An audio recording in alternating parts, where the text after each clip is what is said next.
नमस्कार। आज के अर्थनैतिक उन्नतिर जन्य একটা টিপস দিয়ে দিচ্ছি। এই টিপসটা মাথায় রাখবেন।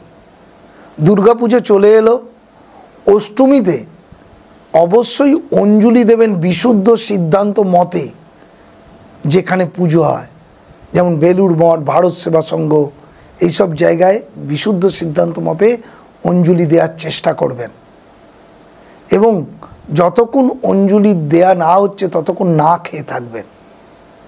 অঞ্জলির পর আপনারা ভগবানকে প্রার্থনা করবেন যে আপনার কি দরকার এবং পারলে অষ্টমীর দিন নিরামিষ খাবেন, কোনো রকম মাছ মাংস খাবেন না। সেদিন পুরোপুরি নিরামিষ থেকে মা দুর্গা স্তব এবং হরে কৃষ্ণ মহামন্ত্র জপ করবেন।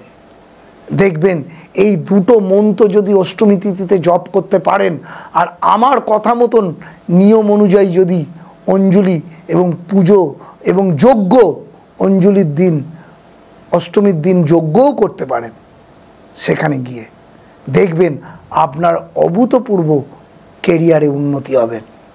এই টিপসটা আমি দিয়ে দিলাম আপনাদের। ভালো থাকবেন।